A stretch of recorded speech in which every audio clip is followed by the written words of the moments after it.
Lots of Christians in America feel Christianity is under attack and that Christians deserve special rights, including tax dollars to support private Christian schools. They want to require prayer in schools and sex education classes to teach abstinence only. Some have convinced states to pass anti-gay, anti-transgender, and anti-abortion bills. I take the view that religious communities make a very significant contribution to our society. Not, and I would say we no longer, just by trappings, live in Christian societies in the West. Christianity in many ways has been discentered, which I would say is a good thing, but it has to move itself away from its position of privilege at the head of the table to take its place in a broader community. Mixing politics with religion is fraught with danger. We all know theocracies where leaders govern by the will of an infallible God. Openly defying the correct faith is called blasphemy and leads to harsh punishments, even death. I think everyone should have the right to practice any religion or none, as long as they don't force their beliefs on others. I appreciate people whose religion inspires them to work on important social justice issues. In countries that are not theocratic, politics might still be infused with religion. My country, the United States, has a secular government with a problem of religion immersed in politics. I hold in my hand a godless document. It's the United States Constitution. Our framers established the first nation in history meant to separate religion and government. Authority rests with we the people, the first three words of the Constitution, not without the deity. The only mentions of religion in the Constitution are exclusionary. The First Amendment prohibits the U.S. Congress from making laws respecting an establishment of religion or prohibiting the free exercise thereof. Article 6 prohibits religious tests for public office. That didn't stop some states from putting religious requirements in their state constitutions, including my state. I was a candidate for governor of South Carolina in 1990 to challenge the provision of my state constitution that bars atheists from holding public office.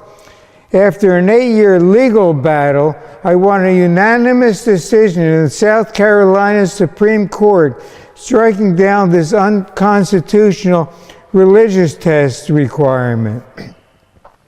The U.S. Declaration of Independence, which is not a governing document, does refer to a creator endowing people with unalienable rights. The Declaration was a call for rebellion against the British Crown to distinguish us from an empire that asserted the divine right of kings. Our founders were products of the Enlightenment, looking toward reason and evidence from the natural world. Many were deists, referring to nature's God, who set the laws of nature in motion and then retired as deity emeritus. Had they known about evolution and modern science, many would likely have been atheists. In 1954, American President Dwight Eisenhower signed into law the addition of the words "under God" to our Pledge of Allegiance to distinguish us from godless communists. This turned our secular pledge, recited daily by students, into a religious pledge. America is one nation under the Constitution, or maybe under Canada, but we're not one nation under God.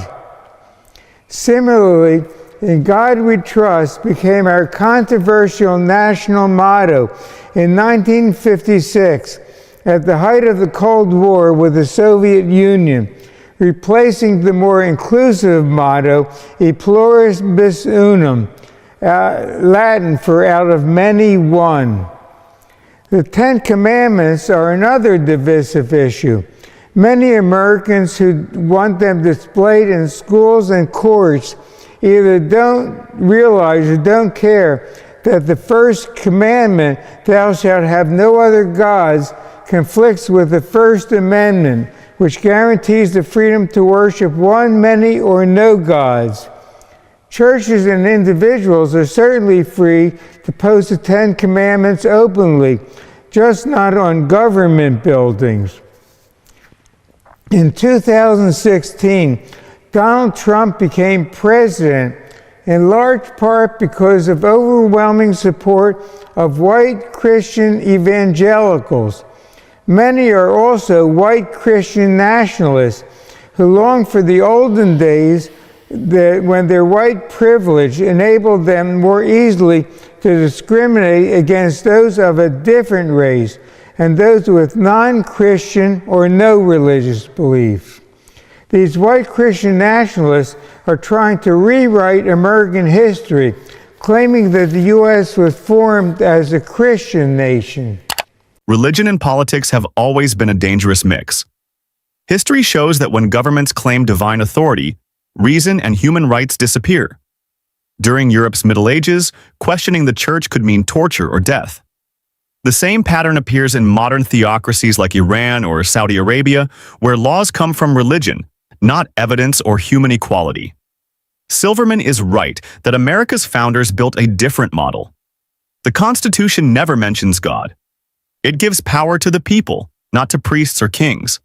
The founders came out of the Enlightenment, when thinkers like John Locke and Voltaire argued that morality and law should come from reason and experience, not revelation. Science has shown that natural processes, not divine intervention, explain life and the universe. Evolution, proven through genetics and fossils, replace the old creation story. The Earth is 4.5 billion years old, not a few thousand. No credible evidence shows a supernatural force guiding nations or politics. On January 6, 2021, we learned just how fragile my country's democracy could be, as Donald Trump incited a mob of terrorists to storm our nation's capital in an attempt to overturn the 2020 presidential election. Many were inspired by their white Christian nationalism. Lots of Christians in America feel Christianity is under attack and that Christians deserve special rights, including tax dollars to support private Christian schools. They want to require prayer in schools and sex education classes to teach abstinence only. Some have convinced states to pass anti-gay, anti-transgender, and anti-abortion bills. Some also promote unscientific religious teachings like creationism in secular schools. Christians have a lot of influence over the U.S. government. The Republican Party succeeded in packing our Supreme Court with conservative Christian justices who in June will vote to overturn Roe v. Wade, a 1973 decision that legalized abortion everywhere in the U.S. Looking at countries around the world shows that religion and politics can make a terrible partnership, and when mixing the two, we often get the worst of both. Thank you. Thank you very much, Professor. Professor Kaur? Thank you. I think I'd like to take a slightly different approach in the topic of religion and politics. So I'm speaking from the Sikh perspective, both in my academic capacity, but also from personal experience. And I think when considering this topic, it's important to take into consideration lived experience. So I'm an anthropologist by background. And what I'd really like to do is to focus on actually the understanding of what we mean when we say religion, what we mean when we say politics. So sorry. What we say in the Sikh faith is that there is not a separation of these two domains. It comes down to a fundamental understanding of what we define religion as, what we define politics as, and we don't see these as kind of conflicting domains in the Sikh faith itself.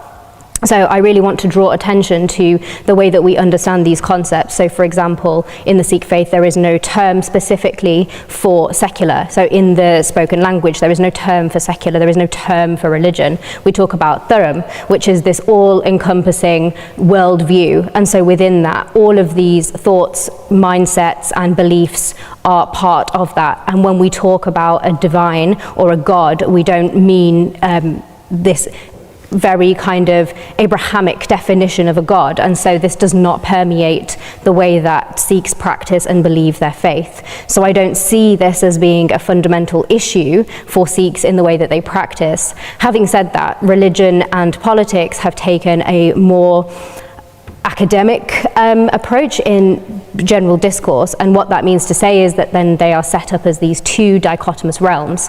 But what I want to go back to is where I started, this lived experience. How does that work for people in practice? How does that work for politicians? How does that work for religious scholars? When we talk about politics, are we talking about politics with a small p or a capital P? How are we defining these terms? How are we actually implementing these terms? And I think I'm going to leave my reflection quite short because I think it's more interesting if we engage in a bit of conversation. What happened on January 6th showed how religion can twist politics into something dangerous. People stormed the U.S. Capitol shouting prayers, holding crosses, and claiming they were defending God's country. That wasn't faith. That was fanaticism. It's what happens when people start believing their political side speaks for God. Studies after the attack confirmed it. The Public Religion Research Institute found that the strongest predictor of sympathy for the rioters wasn't party affiliation. It was Christian nationalism, the belief that America was chosen by God and should be ruled by Christian law.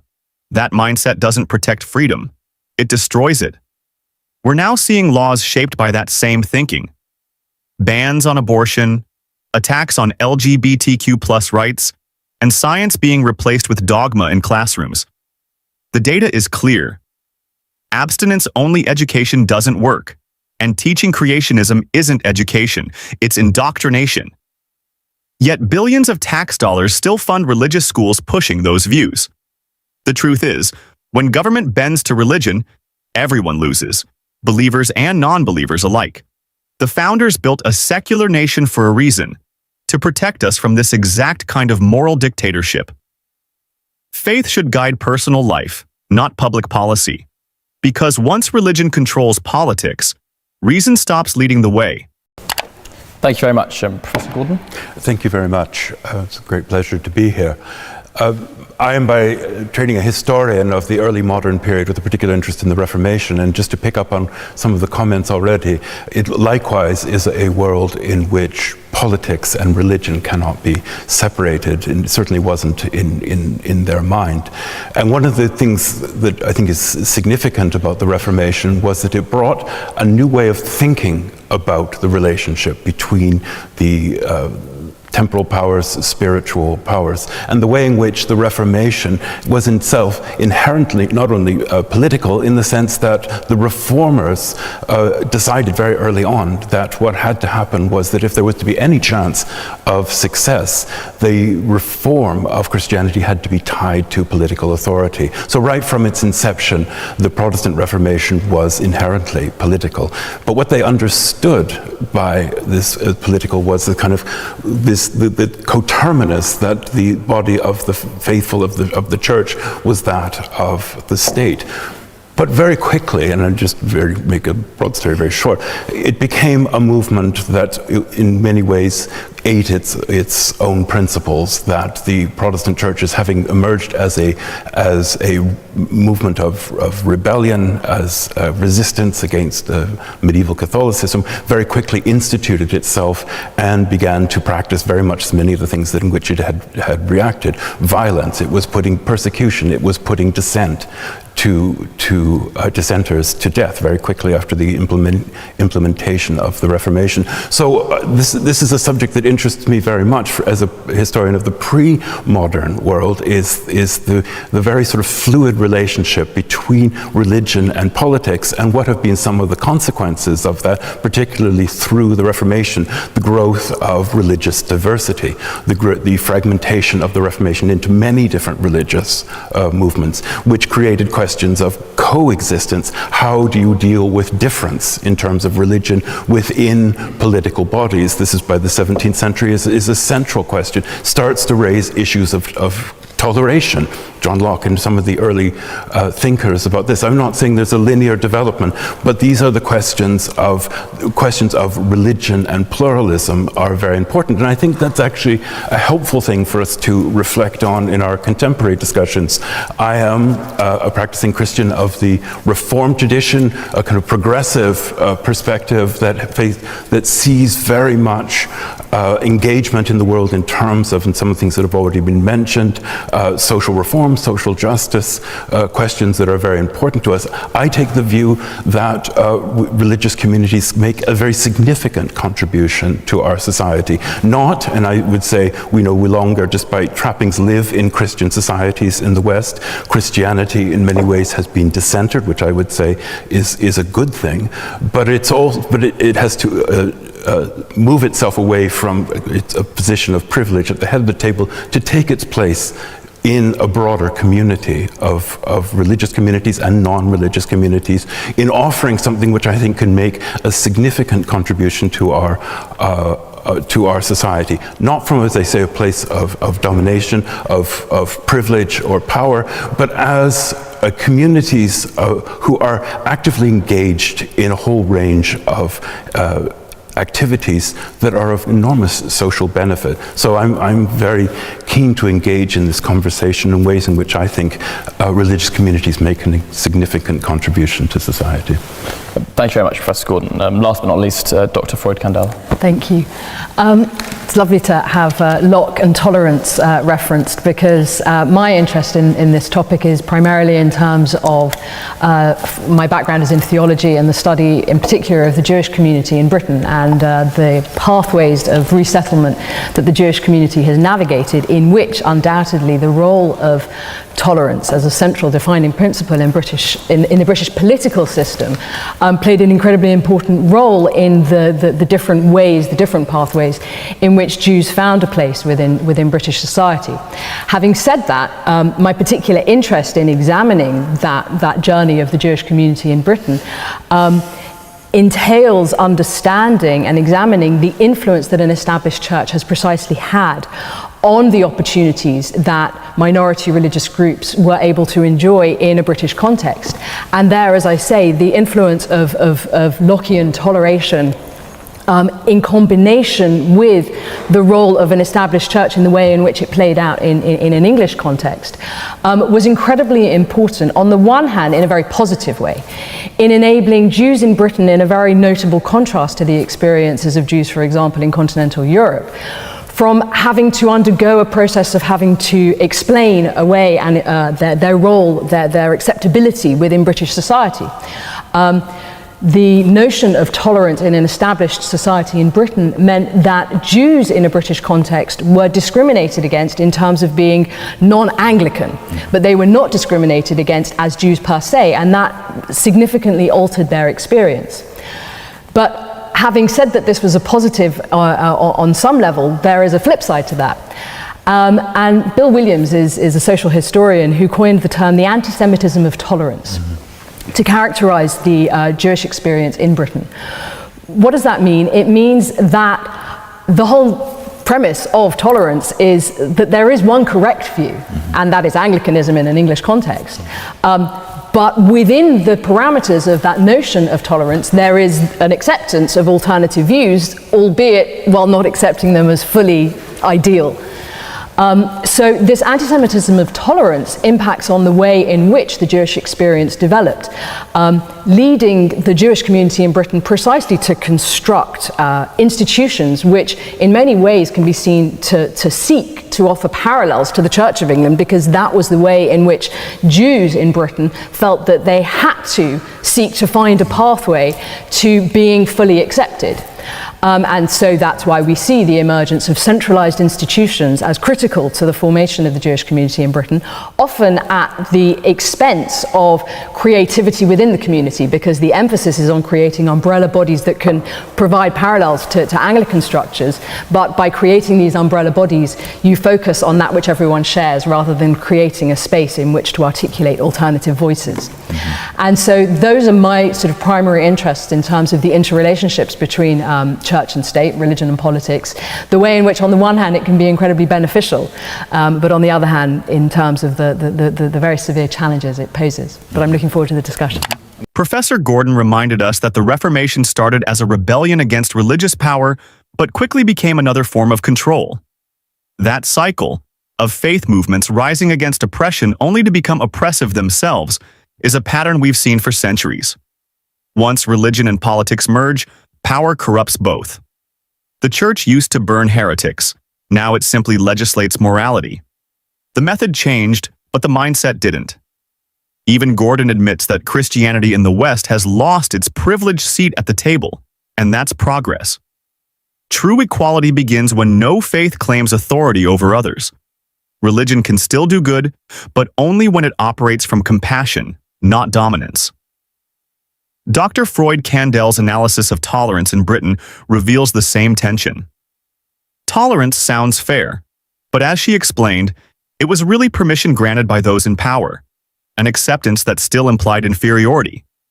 Jews were allowed to exist, not to belong. That's not equality, that's control dressed up as kindness. History shows that mixing religion with politics always creates insiders and outsiders. The only lasting solution is a secular one, where belief is personal and the law belongs to everyone equally. So here's the question. In a world still divided by belief, can we finally build societies that value truth and empathy over ancient authority? If you found this discussion thought-provoking, hit like, share your thoughts in the comments, and subscribe for more deep dives into religion, history, and reason. I want to make it very clear that I'm not postulating a sort of God of the gaps this evening to plug up holes in scientific knowledge. Rather, my claim is that science can provide evidence for a premise in an argument leading to the conclusion that God exists. Philosophers and their obfuscating cousins, the theologians, has puzzled for centuries over the purpose of the universe. Why did God make it? Boredom with absolutely nothing? Anxious for admirers? Keen that we should have the pleasures and the pains of existence? The trouble is, there is absolutely no evidence that the universe has any purpose whatsoever. Now, as you've just heard, some assert that a universe can spring from a quantum fluctuation. That may be true of a daughter universe, for an already existing mother universe has physical laws and a richly propertied vacuum. But when there is absolutely nothing, there are no physical laws, no quantum fluctuation.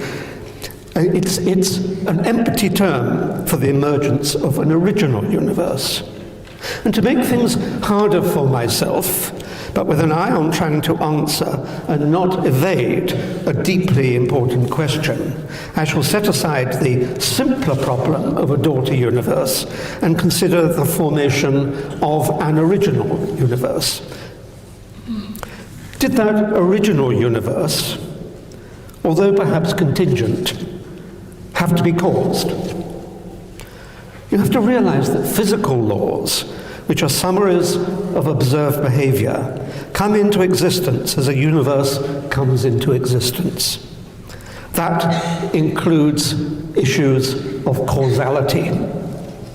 It is naive in the extreme to extrapolate our own experience of causality, which is essentially the working out of the consequences of physical laws, to an era before those laws existed.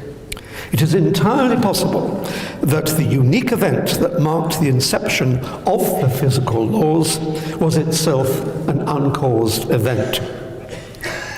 And what science has to do, in due course, is to discover how absolutely nothing can tumble into being and become apparently something. Is there any reason to believe that it might succeed? There's no doubt that it's actually edging towards that goal by burrowing back in time to discover that there was what there was immediately after the creation event. Look how far it has come in the past 100 years. We're starting to be confident about what first appeared, and we're certainly becoming aware of what needs to be known, such as refinements and perhaps replacements of general relativity and quantum theory. Once we know the nature of the newly formed universe, we can begin to speculate, as some actually already have, about the nature of the events that has given us the impression that there is something here in place of absolutely nothing. To say that we now have any knowledge at all about how it could happen would be a lie. But to say at this stage, and after so much progress, that God did it, would be a premature admission of defeat. There is currently no need for a creator God. Secondly, fitness. One role of God, it is argued, is to choose the values of the fundamental constants so that images of him can emerge. I will discount the evidence that God has an apparently greater interest in ensuring the presence of gas and rocks rather than organisms, and concede the fact that this universe has properties that allow for the emergence of life. There are two principal arguments that throw into doubt that a thoughtful God was involved in the design of the universe.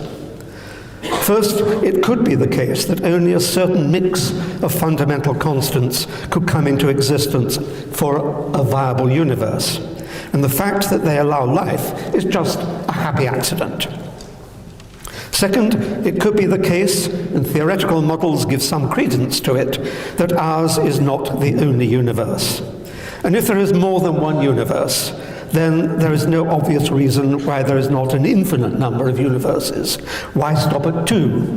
Why stop at 42? It could be that all those universes have the same mix of fundamental constants, each one allowing life. Or it could be that the fundamental constants take random values, and it is inevitable that one, or even an infinity of them, permit the emergence of life. No design appears to be necessary, and an argument that posits an essential designer God is lazy rather than convincing. There is currently no need for a designer God. What Atkins is saying lines up with modern cosmology. Quantum physics shows us that particles can emerge from what looks like nothing. The Casimir effect is one example, where measurable forces arise in a vacuum due to quantum fluctuations. Physicists like Stephen Hawking and Lawrence Krauss have argued that universes can originate from quantum states without needing a divine push. When Christians claim God fine-tuned the universe, it ignores two things. First, the universe is mostly hostile to life. 99.9999% is empty space, radiation, and gas. If it was designed for humans, it's a very inefficient design. Second, theories like eternal inflation and string theory predict multiverses, where different universes could have different constants. In that case, life existing here is just statistical inevitability, not evidence of design. Historically, invoking God to explain gaps in knowledge has failed. People once believed lightning, disease, and earthquakes were divine acts until science explained them. This is exactly what God of the gaps thinking looks like. Even the Bible reflects pre-scientific cosmology, a flat earth under a firmament in Genesis 1:6-8, which shows it isn't a reliable source of cosmology. Thirdly, purpose. Philosophers and their obfuscating cousins, the theologians, has puzzled for centuries over the purpose of the universe. Why did God make it? Boredom with absolutely nothing? Anxious for admirers? Keen that we should have the pleasures and the pains of existence? The trouble is, there is absolutely no evidence that the universe has any purpose whatsoever. This, like causality, is an extrapolation of puny human experience to an inappropriate cosmic scale. Each of us, of course, has purposes of various kinds, and so surely, they say, the universe has one too. Science proceeds to elucidate the workings of the world without invoking purpose and finds not one jot of evidence for it. In fact, in my view, there is a grandeur in an entity as great as a universe, just hanging there, wholly without purpose. And if there is no purpose, there is no need to posit a purposeful God. Fourthly, miracles. I shall adopt the perhaps naive but common view that a miracle involves the suspension of natural law. Miracles of that kind have never, ever been observed. There is not one atom of reliable evidence that God has ever intervened in the world to suspend his laws. That the path to canonization requires physicians to certify that an event cannot be explained except by God responding to intercession by a candidate saint should result in the physicians being struck off for incompetence if they aver that a cure has no natural explanation. Even that great, pivotal, purported miracle, the resurrection, is a total fabrication, with other explanations far more cogent than anything divine. Even given that Jesus existed and was crucified, was he merely in a coma? Was his disappearance a cover-up for political reasons? Was it Golgotha Gate? Did the women forget which of the many post-crucifixion holes in the ground he was buried in? The Gospels are wholly unreliable, being politically motivated propaganda manifestos written long after the events they purport to report. As no miracle has ever occurred, to assert that miracles are evidence for God is an empty argument. Theodicy. That an all-loving God permits evil to stalk the world, including, most dreadfully, the unconscious evil of evolution by natural selection, has puzzled theologians since the beginning of time, and all manner of convoluted explanations have been proposed. There is, of course, an extraordinarily simple explanation. There is no all-loving God. Indeed, to anyone with an open mind, the existence of evil, the torment, accident and neighbor visited upon the innocent, is in fact evidence against the existence of God. Morality, my sixth and final point. God is commonly presumed to be the fountainhead of love, and as such, the source of the distinction between good and evil. In my view, the distinction has emerged in the course of our evolutionary history. But it is not, it's not just the consequence of red in tooth and claw. Red in tooth and claw is coated in the milk of human kindness by our emerging ability to consider the consequences of our actions. To discover the roots of ethics, we might consult the so-called holy books for a variety of anecdotes and experiences that might match our own. But to understand the source of the distinction, we need to examine our ethological history, perhaps history itself, and certainly anthropology and psychology. Just as good manners have emerged for the sake of decorum and the avoidance of offense, so good behavior has emerged for the sake of survival. It is childish to presume that there is an umpire God, and adult to consider how our actions stabilize society. I've considered some of the arguments that purport to establish the existence of God and have shown that they carry little force. In every case, there is a more cogent, or at least greater the likelihood of discovering a more cogent explanation. I can understand why the notion of God has arisen and persisted, for it provides a simple, purported explanation of great matters.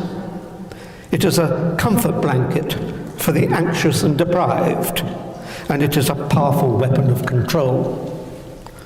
You have a choice to accept, on faith alone, that there is a God, and lie back, luxuriating in the foam of satisfaction. There is no longer any need to think. For why pursue the incomprehensible any further than comforting assertion? Or you can take delight in the power of the collective human intellect, an intellect that burrows into experiences, is currently in hot pursuit of comprehension on this side of the grave, and adds to life the delight of true understanding. Thank you very much. When Atkins points out that the universe shows no purpose, science backs that up. The cosmos is mostly chaos, supernovae, black holes, and endless void. If there were a divine plan, it's strange that 99.9% of creation is hostile to life. Miracles don't solve this problem either. No verifiable miracle has ever been documented. The resurrection, often cited as proof, is recorded in texts written decades later, with contradictions between Gospels and no independent evidence. As David Hume argued, it's always more likely the testimony is flawed than that natural law was suspended. Then there's the problem of evil. Earthquakes, disease, and the brutality of evolution all suggest indifference, not divine love. Even Christian thinkers like Augustine struggled with this, but their answers never resolved why innocent suffering is allowed by an all-powerful God. Finally, morality is better explained by evolution and society than by religion. Studies in evolutionary psychology show cooperation and empathy helped humans survive long before Christianity existed. And the Bible itself permits slavery and violence, proving it's not the source of universal ethics. First, that there are good reasons to think that theism is true, and secondly, that there are not comparably good reasons to think that atheism is true. Now let's turn to that second contention, that there are not comparably good reasons to think that atheism is true. In his opening speech, Dr. Atkins more or less admitted this. He said that I cannot prove that God does not exist. I can only show that God is not necessary. Well, now notice that merely leaves you with agnosticism, that is to say, the position that you don't know whether or not God exists. And that's not incompatible with the existence of God or even Christian theism. Indeed, many Christian theologians hold the position that there aren't good arguments for God's existence. I disagree with them, but nevertheless, that's consistent with a Christian position. So, at most, we're left with agnosticism. Secondly, Dr. Atkins also says that he rejects any sort of God of the gaps approach. There's nothing in the universe that cannot be scientifically explained. Now, he admits that's merely a promissory note. He takes that by faith. But nevertheless, I want to make it very clear that I'm not postulating a sort of God of the gaps this evening to plug up holes in scientific knowledge. Rather, my claim is that science can provide evidence for a premise in an argument leading to the conclusion that God exists. For example, in my cosmological argument, there's scientific evidence for that key premise that the universe began to exist. So science does help, I think, to establish theism, not directly but indirectly by supplying evidence for a premise in a philosophical argument leading to a theological conclusion. And so I want to insist as clearly as I can that this is not a debate between science and religion tonight. On the contrary, I think that science provides good evidence for premises in arguments that have theologically significant conclusions. Finally, he does allude very briefly to the problem of evil, saying that this makes it unlikely that God exists. Now, what Dr. Atkins seems to be saying here, although he didn't flesh out this argument, is there's some kind of an inconsistency between the statement God exists and evil exists. But the problem is those two statements are not logically contradictory with each other. And therefore, the atheist must be assuming some implicit premises, some hidden assumptions that would bring out that contradiction and make it explicit. The problem is no atheist has ever been able to identify what those hidden premises are. And if Dr. Atkins knows what they are, then I will ask him to please share them with us and to show us that those premises are necessarily true, because unless and until he does that, he hasn't shown any incompatibility between God and the evil in the world. Indeed, I would say that we can actually go one step further. We can actually show that God and the evil in the world are consistent. To do that, all you need to do is find a third statement that is composable or consistent with God's existence that entails that evil exists. Here's such a statement. God has morally sufficient reasons for permitting the evil in the world. As long as that is even possibly true, it shows that God and evil are logically consistent with each other. So Dr. Atkins would have to show us that it is impossible that God could have morally sufficient reasons for allowing the evil in the world. And in so doing, he will have taken on a burden of proof that is simply unsustainable by the atheist. The prominent metaphysician Peter Van Inwagen says, "It used to be held that evil was incompatible with the existence of God, that no possible world contained both God and evil. So far as I am able to tell, this thesis is no longer defended, not even by atheists." So we've not heard any good arguments for atheism this evening. What about my arguments on behalf of theism? First, I argued that the origin of the universe points to the existence of God.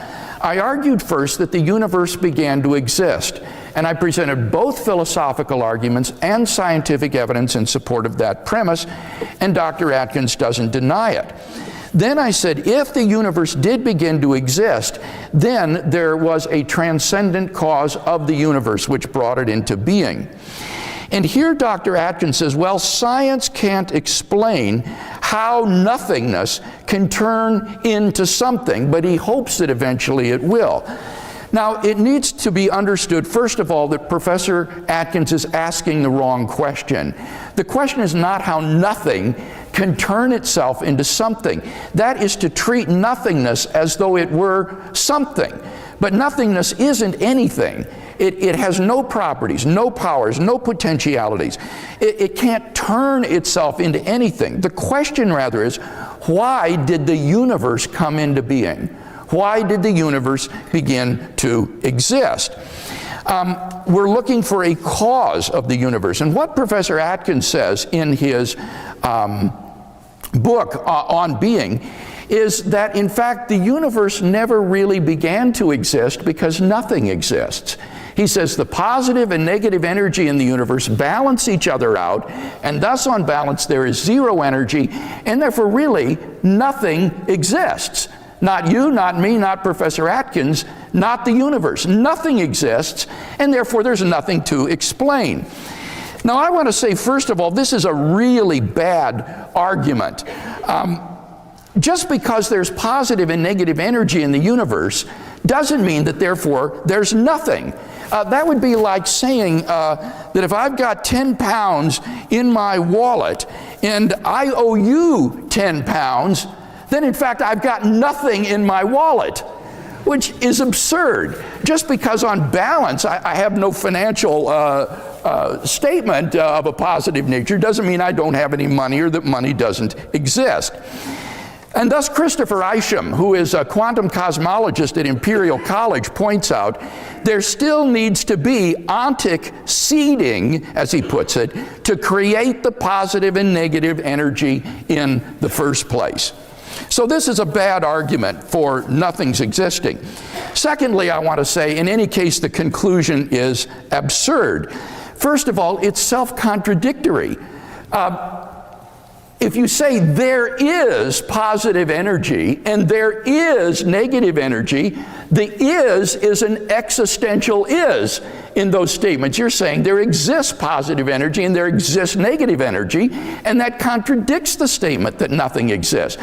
So the position on its face is patently self-contradictory. Moreover, it is absurd to say that nothing exists. I at least exist. And I know that I exist. It's undeniable that you at least exist. Craig tries to dismiss atheism as just agnosticism, but that misses the point. Admitting we don't know everything isn't weakness, it's honesty. Science works by following evidence, not by filling gaps with God. When Craig argues that evil and God are logically consistent, he ignores the scale of suffering. From the Black Death killing half of Europe to millions of children dying of preventable diseases every year, the claim that a loving God permits this out of some hidden purpose is unfalsifiable and meaningless. It's not evidence, it's an excuse. He also attacks the idea of a universe from nothing, but modern cosmology shows energy can emerge from quantum fluctuations, where positive and negative values balance out. This isn't philosophy, it's physics. The Casimir effect and Hawking radiation demonstrate this at small scales today. Saying God did it adds nothing to our understanding. History shows that every time religion claimed authority, from geocentrism to creationism, science eventually proved it wrong. Atheism isn't about certainty, it's about following the evidence wherever it leads, without assuming a divine conclusion. So here's the real question. Do we accept mystery as God, or do we embrace human curiosity to keep searching for real answers? Comment below with your thoughts. Hit like if this helped clarify the debate, and don't forget to subscribe for more deep dives like this one. You made a very interesting analysis of how people use or misuse God, but you made no argument about God himself. And by attacking the quote, wicked, unquote, use of God does not at all address the existence of God. Now, I didn't say that God was misused. I hope I wasn't so poorly understood by everybody. I said that the idea of God is a dictatorial one to begin with, the belief in a supreme, eternal, invigilating creator who knows what you think and what you do and cares about it and will reward or punish you and watches you while you sleep, is, I think, a horrific belief, a man-made one. Grief, so it hadn't really sunk in on me that as you were being ordained, when I was 9, I was just getting out of there completely. It was 9 when I thought I saw through it, when my biology teacher told me that God was so good as to have made vegetation green because it was the color most restful to our eyes. And I thought, Mrs. Watts, this is nonsense. I knew nothing about chlorophyll or photosynthesis, nothing about the theory of evolution, nothing about adaptation, nothing of the sort. I just knew she'd got everything all wrong. And of course the argument against faith, against religion, falls into two essential halves, not necessarily congruent, but I believe congruent. The first is, it's not true. Religion comes from the infancy of our species. I won't say race because I don't think our species is subdivided by races. Infancy of our species when we didn't know that the Earth went round the sun. We didn't know that germs caused disease. We didn't know when we were told in Genesis, you're given dominion over all creatures, that this did not include microorganisms, because we didn't know they were there. So you didn't know they had dominion over us. When diseases broke out, it was blamed on wickedness, or sometimes on the Jews. Or if it was by Jews, on the Amalekites, or as you will. We didn't know anything about the nature of the Earth's crust, how it was cooling, earthquakes, storms, all of this were a mystery. Well, we are at least to that extent a reasoning species. Even a conspiracy theory is often better than no theory at all. The mind searches for form. We're now stuck with the forms that we found in our infancy, in our primitive, barbaric past. Well, that could be fine. Still, no nation can be without mythology or myth or legend. And there are people who say, well, it's not exactly true. Virgins don't conceive, okay, bushes don't burn forever, although why that would be so impressive, I've never understood in many cases. Dead men don't walk, and so on and so on. Okay, it's not really true. It does come from a rather fearful period of the Dark Ages, but at least it's nice to believe it. It teaches good precepts. This, I think, is very radically untrue. I give in my book the example, which I'll give you now, of a person very much influential on my youth, and I know on the Reverend's too, Dr. Martin Luther King. My friend Taylor Branch's book about Dr. King, I would rather call him Doctor than Reverend, because I'm sorry to say I think it's a higher title of honor. Taylor Branch's trilogy about him is called Parting the Waters, The Pillar of Fire, and At Jordan's Edge. And everybody literate here knows the story of Exodus and understands what Dr. King meant when he demanded that his people be free of bondage. But if you think about it for a second, it's a very good thing that the good doctor was only using this metaphorically.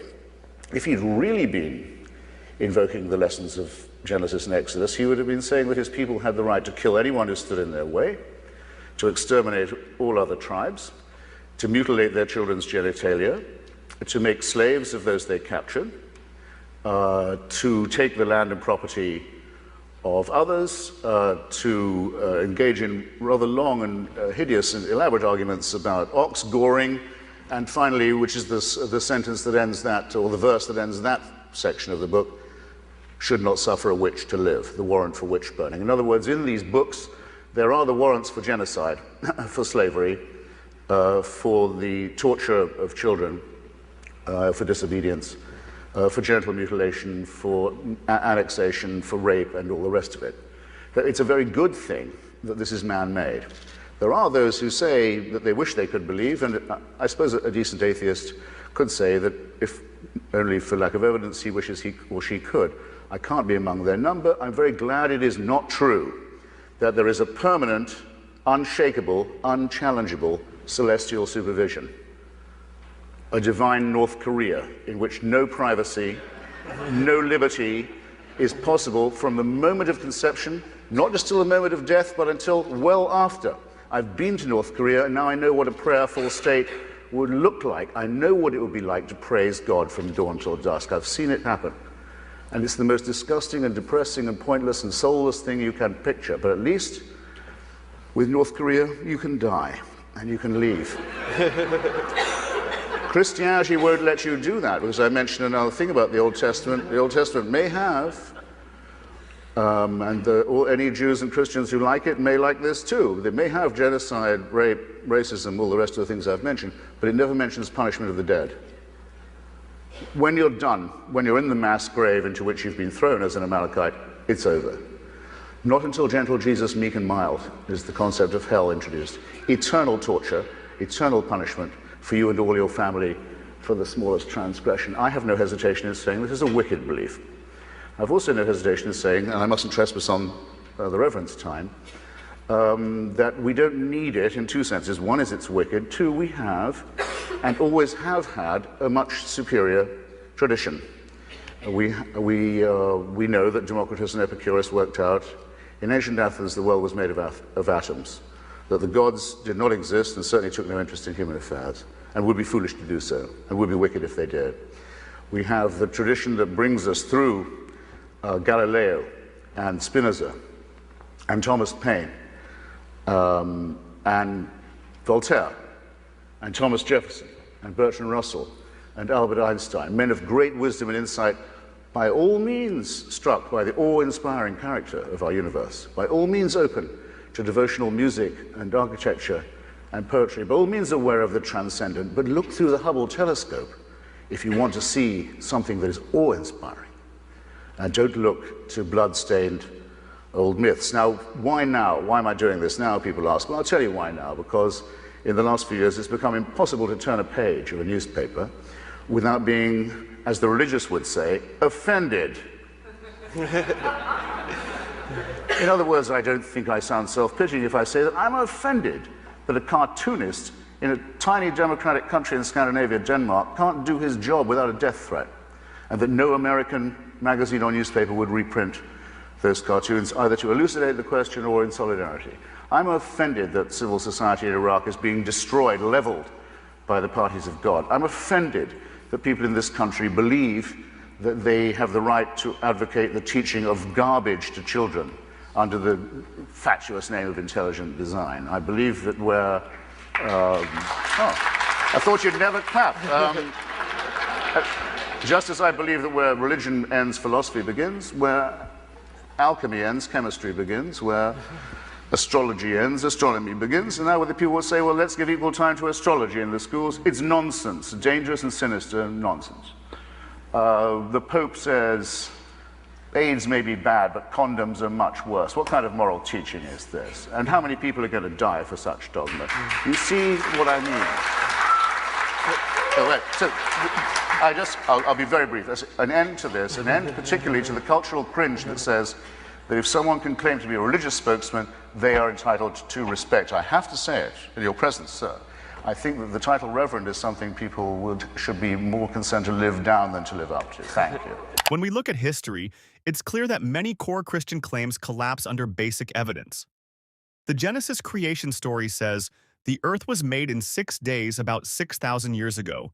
But geology, radiometric dating, and fossil records prove our planet is over 4.5 billion years old, and that life evolved over hundreds of millions of years. The Bible describes a global flood in Genesis 6 through 9, yet ice core samples from Greenland and Antarctica show uninterrupted layers of snow and ice dating back 100,000 years. No sign of a worldwide deluge. Scripture commands horrific acts. In 1 Samuel 15:3, God orders the slaughter of men, women, children, and animals. In Exodus 21:20-21, slavery is condoned outright. These are not moral foundations. They are relics of an ancient, tribal society. Science explains what religion once guessed at. Germ theory replaced the idea that disease is divine punishment. Evolution by natural selection, supported by DNA evidence, explains life's diversity far better than intelligent design.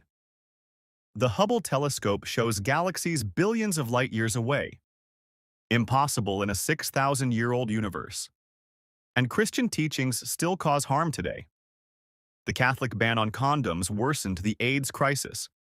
Creationist lobbying undermines education. And religious intolerance fuels violence worldwide. When moral progress happens, abolition of slavery, women's rights, ending segregation, it's been driven by human reason and empathy, not by obeying Bronze Age texts.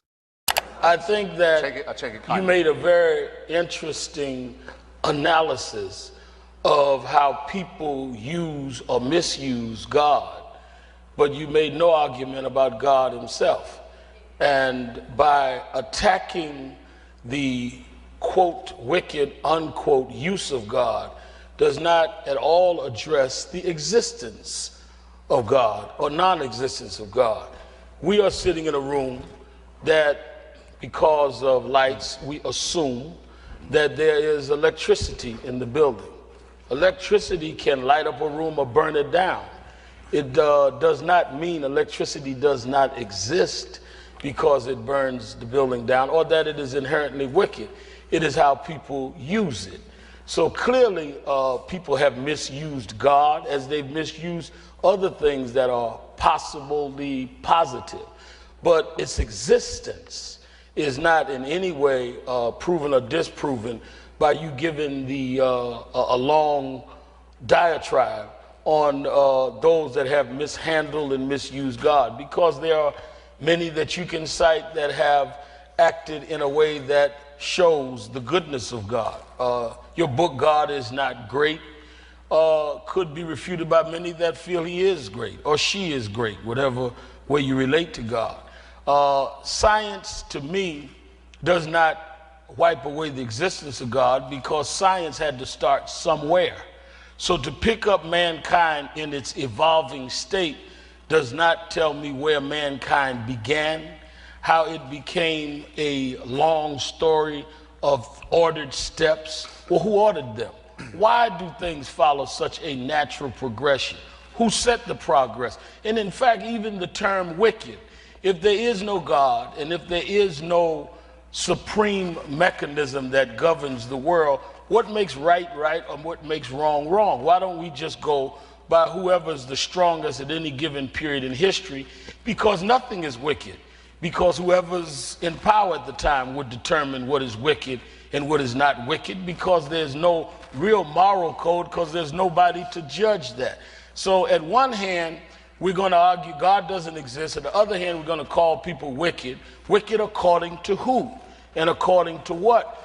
It would be based on whoever has the power at that time. So I think that the real thing that I'm interested in, Mr. Hitchens, is to really discuss the idea of God and the idea of a supreme being, and how creatures and creation have just by some great coincidence, an unexplained scheme, follows some order that just happened by itself. Something, some force, some overruling force had to set all of that pattern in, and it continues thousands of years later. Can you give a million examples of where people have misused that, where they've distorted it, where in the name of God, or North Korea or other tragedies have happened? Yes. In terms of the civil rights movement, it was absolutely fueled by a belief in God and a belief in right or wrong. And had not there been this belief that there was a right and a wrong, civil rights movement that you alluded to or that you referred to would not have existed, because what made it wrong for people to be slaves? What made it wrong for humans to be treated unequally? Because there was nobody to say that they were all equal. It was whoever had the strength. But at the end, what is refreshing is that you are a man of faith, because any man that at this date still has faith that there are weapons of mass destruction in Iraq has more faith than any religious person I know. Sharpton's electricity analogy fails because we can directly measure electricity. It has observable properties, equations like Ohm's law, and can be demonstrated on demand. God has no such measurable evidence. Simply pointing to order in the universe isn't proof of design. Complex order can emerge naturally from physical laws. Snowflakes form intricate patterns without a designer. Evolution explains life's diversity through cumulative natural selection, not preset ordered steps. The first cause argument ignores that physics shows how matter and energy behave without invoking a supernatural agent. Quantum fluctuations can produce particles from a vacuum, and cosmology explains the universe's development from the Big Bang onward. As for morality, history shows moral codes predate Christianity. The Code of Hammurabi, 1750 BCE, set laws long before the Bible.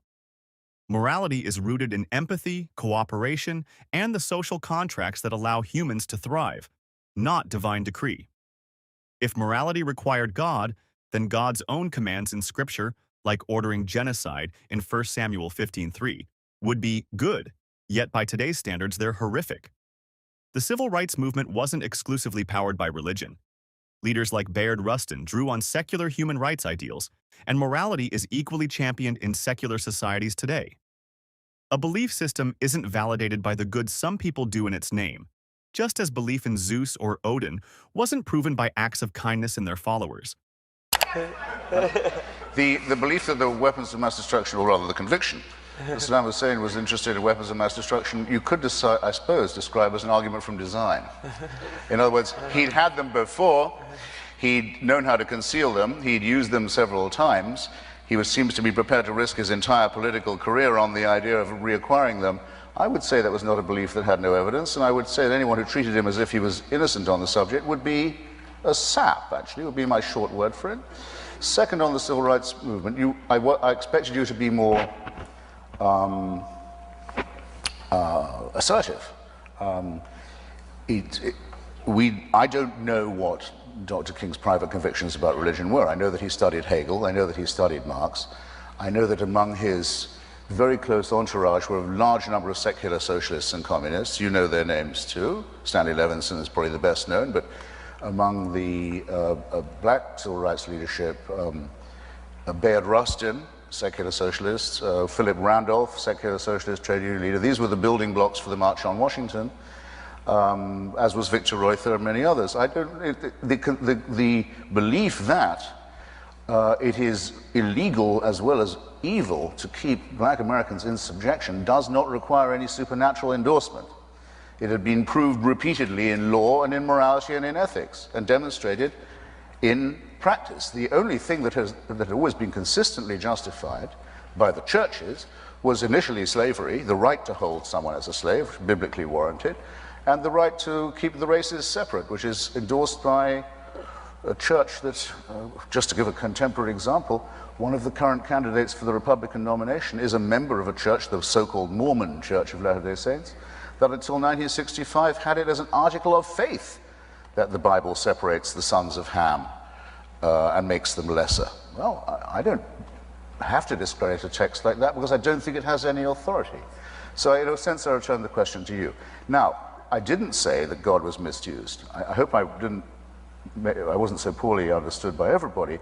I said that the idea of God is a dictatorial one to begin with, the belief in a supreme, eternal, invigilating creator who knows what you think and what you do and cares about it and will reward or punish you and watches you while you sleep is, I think, a horrific belief, a man-made one, fortunately. I'm very glad there's no evidence for it. Let me, in case I was misunderstood, let me assert again, I think it's innately an awful belief. However, the cleverest theologian, and have been some, has never been able to demonstrate that such a person exists.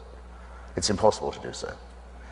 It's not possible either for me to demonstrate conclusively that no such person exists. That cannot be done either. But one thing can be done. A person who claims not to know only that this person exists, a task beyond our brain, but to claim to know his or her, I accept your correction, Reverend, mind, to say, I know because I'm in holy orders, what this entity wants you to do, what he wants you to eat, who he wants you to go to bed with, and how he wants you to go to bed with him. What you may read, in what associations in private you may form, what thoughts you may have. That person is out of the argument now, it seems to me. We know that no one knows that. So the claim made by the religious that they know God, they know his mind, and they can tell us what to do in his name is, I think, exploded. Further, it is not argued by my side, at any rate, or by no one I know on it, that our presence here on the planet is something that is susceptible of a smooth, logical, reasonable explanation. To the contrary, we are still very much in doubt as to precisely how we came to be human and to separate ourselves from some of our common ancestors. And, we also know that of the species that have been on this small planet, in this tiny solar system, since the beginning of measurable time, of the number that were ever in existence, more than 98.9% have become extinct. A certain solipsism, I think, is required to believe that we, as a resulting species, are somehow the center of the created cosmos. This is not modesty, as the Christians call it. It's not humility. It's an unbelievably arrogant claim to make. But at least it makes up for the other claim we're supposed to put up with, which is, well, yes, but we're also miserable sinners conceived in filth and doomed to abject ourselves. Both of these positions are too extreme, too strenuous, too fanatical, and both of them reinforce each other in unpleasant ways, and both should be outgrown by us.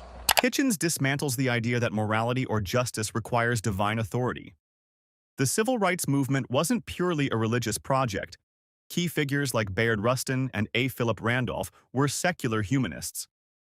The legal and ethical basis for ending segregation and slavery came from constitutional law, Enlightenment philosophy, and universal human rights, not the Bible.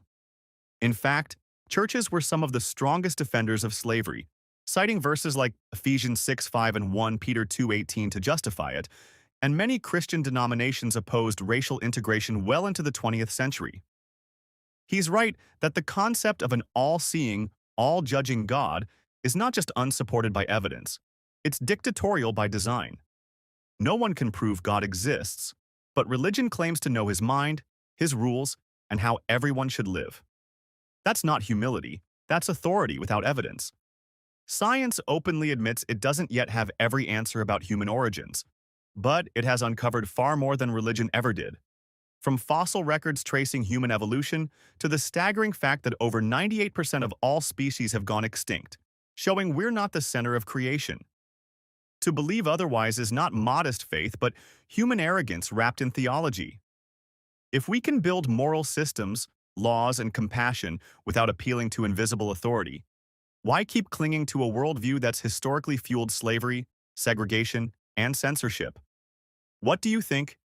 Is morality stronger when it's grounded in reason and evidence rather than divine command? Let me know in the comments, and don't forget to like and subscribe for more debates and deep dives.